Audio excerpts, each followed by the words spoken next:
everyone receive is a reflection of us. Welcome. Today, an interesting subject.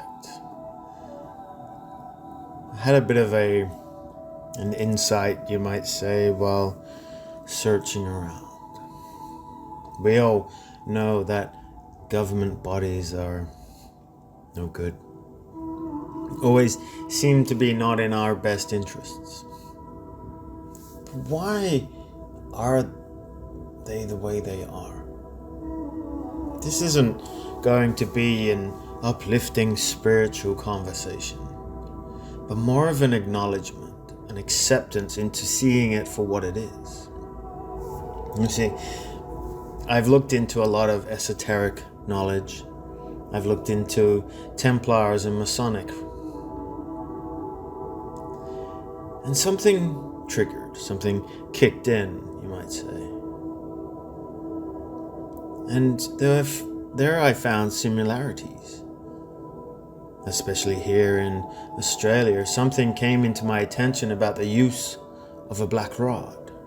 Now, before I go any further, I'd just like to say that this will be a connection between the portrayal of what government is and the association to ritualistic behavior. So bear with me. I also have a cup of tea, so forgive me while I sip. Now, because of this touchy subject, I asked our good friend AI to see whether they knew about it, whether there was any insight or correlation between the two. I had that euphoric moment myself that I saw the connection there.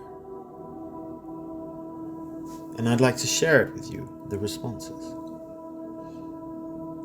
So, the usher of the Black Rod, often just called Black Rod, is a ceremonial officer in parliamentary systems that follow the Westminster tradition, especially in the UK, Canada, and Australia. Their role is tied deeply to symbolism. They carry a black rod tipped with a golden lion, representing authority. During the state opening of Parliament, they're sent to summon the elected House, like the House of Commons in the UK or the House of Representatives in Australia, to hear the monarch or Governor General's speech. Traditionally, the elected House slams the door in the Black Rod's face, and then they knock 3 times. This ritual emphasizes the independence of the people's representatives from the crown, even while they are still gathering at its request. It's a fascinating mix of tradition, power, and theater, like a living metaphor for authority trying to enter, and the people choosing whether to open the door. Interesting. And the reason why I asked these questions is because I noticed that the knocking of the door was quite high in symbolism in both esoteric knowledge and in both government present.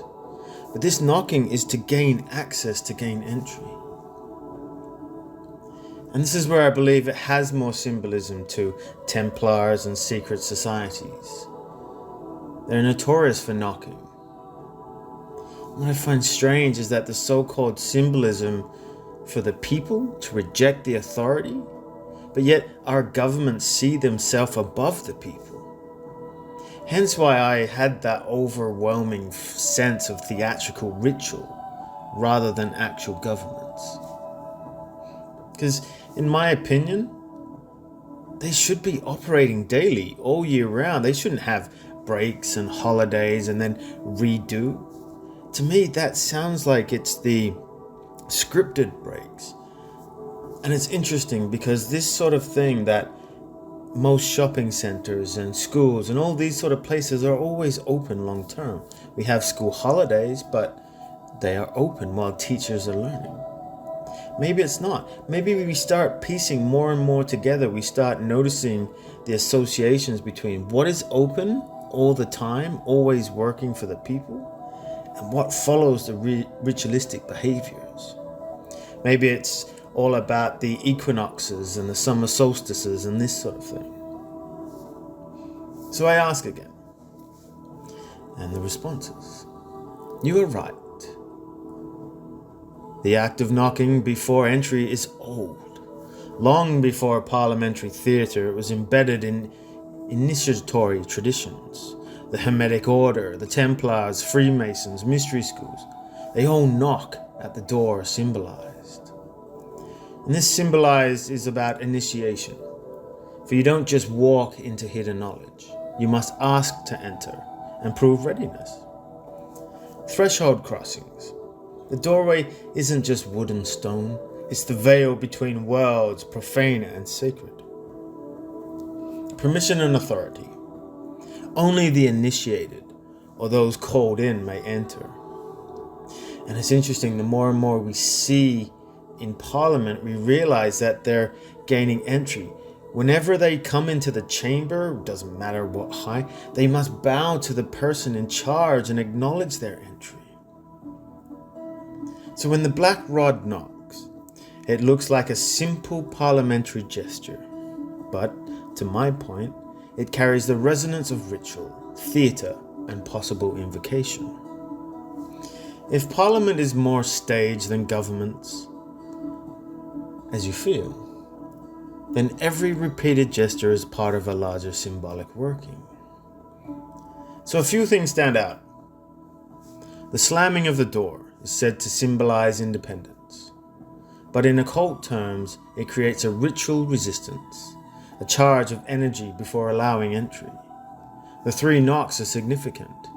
In esoteric ritual, 3 knocks are the universal call of initiation, of requesting entrance into the temple.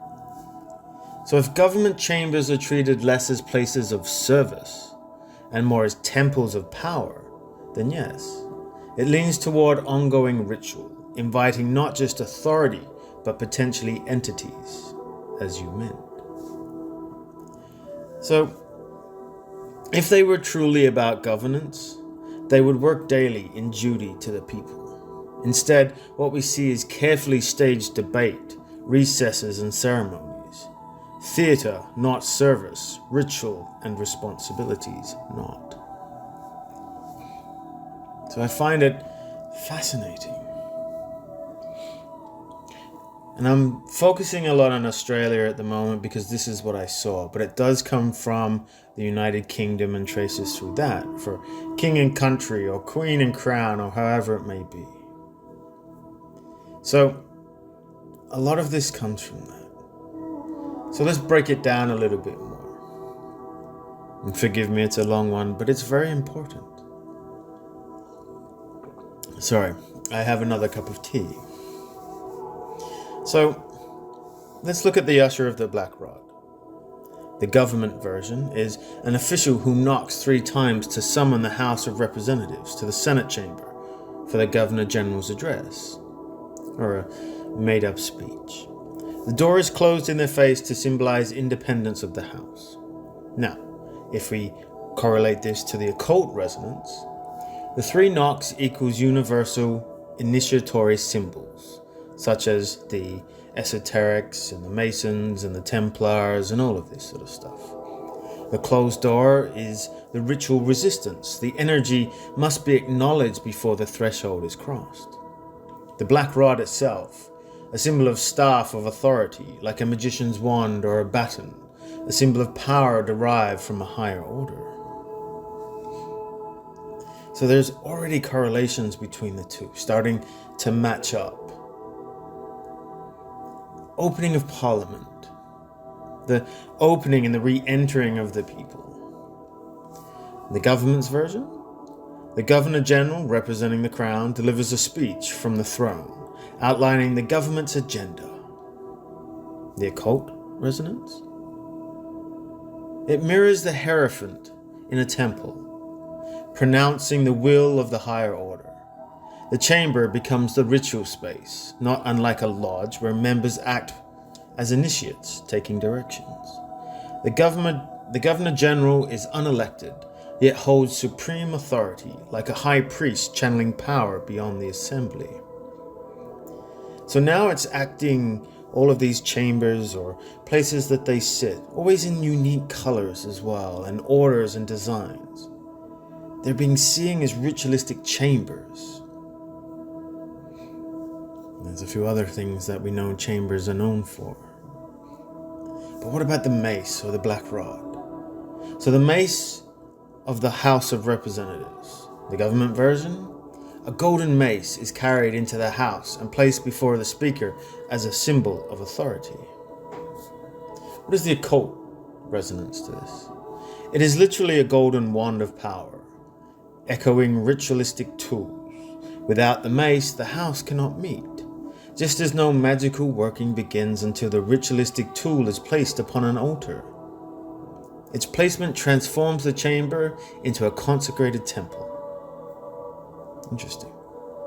More and more echoes, less of government and structure and policy, and more of ritualistic chambers and the invitations of entities. The layout in itself. So this is the layout for Canberra in Australia. And it's built into Capitol Hill with an iconic flag mast above. The building is laid out with sacred geometry. The design by Romualdo Giurgola has solar alignments and Masonic undertones. It wasn't just built there for a reason, it was built using these structures to harness that power. Parliament House literally crowns a hill, symbolically sitting above the people, radiating control outwardly. Canberra itself is aligned with ley lines, resonating with geomantic placement often used in occult or Templar traditions. And they knew this. When you sit upon the ley lines and you have that control and that energy and that power, you can manifest that. You can use the frequencies and the harmonies. More synchronicities closer towards ritualistic culture than a government of the people. The ritual of debate. Adversarial debate, where politicians argue, often theatrically, across the chamber, the stuff we see on televisions. In the occult side, it mirrors dialectical ritual, thesis versus antithesis, or synthesis. Energies raised not through progress but through conflict, a performative duality, if you will. To the uninitiated, it looks like chaos and disorder, but to the initiates, it's a formula of controlled opposition. They know they're doing this. They're formulating that. They're raising the frequency and the energies by doing so. For it is a ritual after all. The government's crown invisible presence. So Australia is constitutional monarchy, with the King and Queen represented by the Governor-General. The sovereign is a hidden hierophant in the occult resonance, not physically present, yet the ultimate source of authority. Their absence mirrors esoteric traditions where the true master is unseen, yet the entire ritual is performed in their name. Rituals performed in the name of an overseer. I pour some more tea.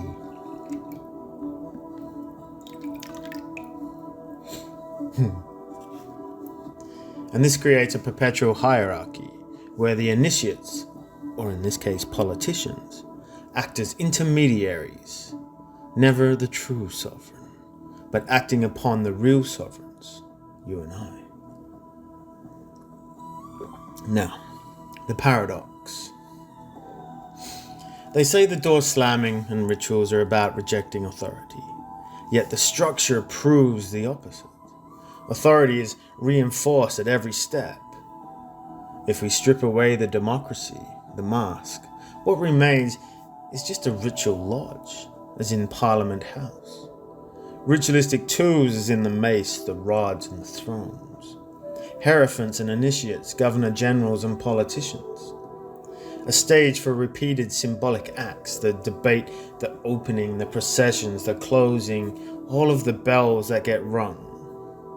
So yes, it's less governance and more ritual to keep their power and their energy channeling, and perhaps opening more doors to entities. So I went on and I started talking about, the blessing of the land. Why do we actually need politicians to, give thanks and praise to a king or a queen or a crown? Why can't we just do it like we do with meetings and open? We bless the land that we walk on and be thankful for the people who are here. So I continued about how the government are always looking to include the indigenous of the lands. Here in Australia, whether it's the Aboriginal or the Indigenous, however they like to be called in these days, the government wants to include them for corruption. And I know why, but I asked anyway. Because they want to bring them into this ritual, because they are sovereign, not included. They are protectors of the land. And by bringing them into this, that gives the government ownership of their sovereignty. So, why honor a monarch? Well, the idea that land and people must bow to a foreign sovereign is in itself an occult binding, a ritual of submission dressed up as tradition. If we look outside in all governments, not just Australia and the UK, you'll see this.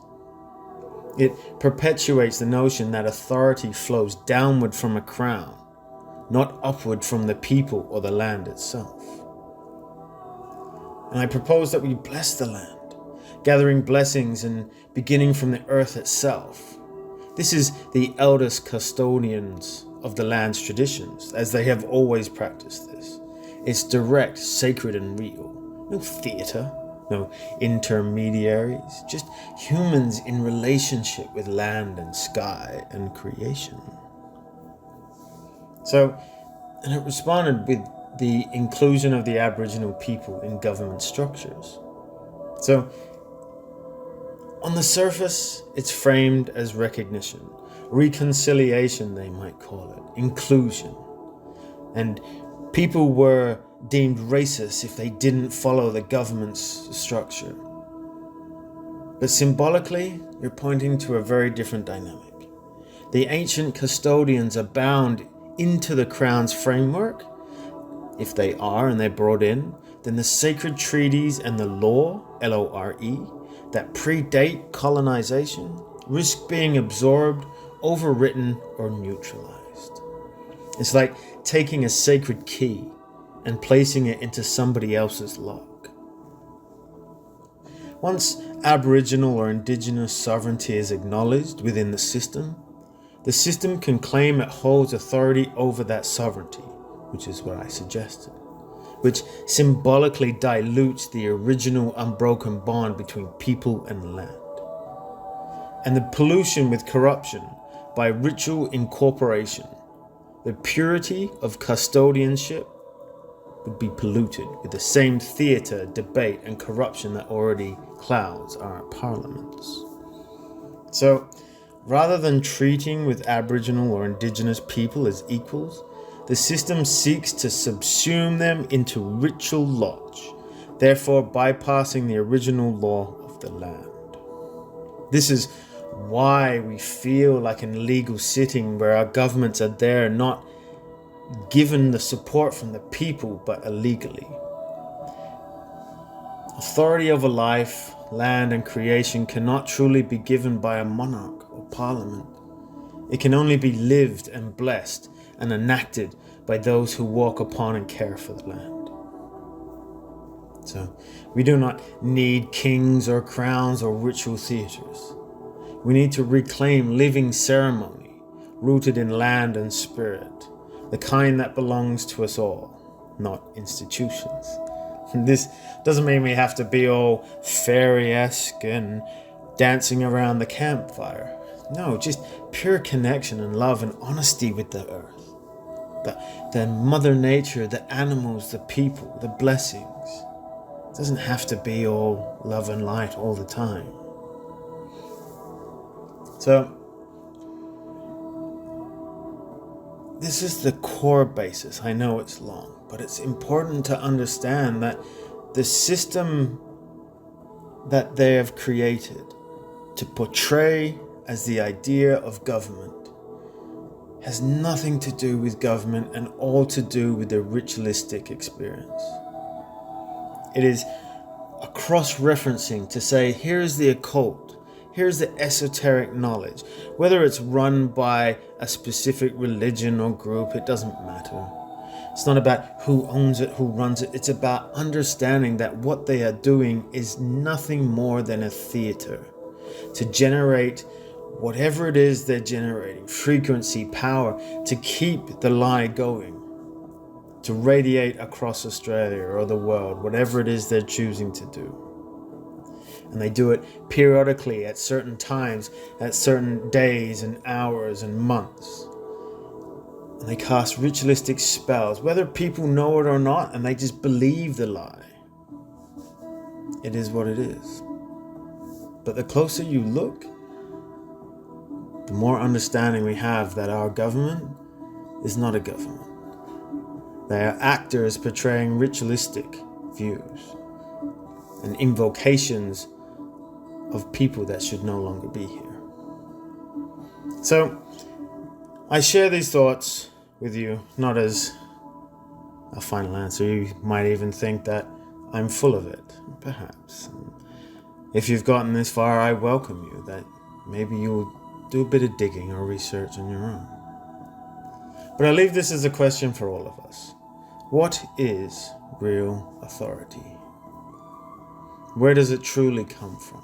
Does it come from crowns or halls of stone? From rituals or theaters? Does it come with hearts open and voices clear? But are we all not actors? Are we living and breathing, remembering? Or are we people of earth? So, I invite you to look, to feel, to notice the world around you. And start seeing the synchronicities. Seeing the veils fall and joining the dots. For we are all on this earth, and we all wish to live in harmony with it, in reverence with creation and in alignment with each other. So it is with that, I leave you with peace and love. Take care.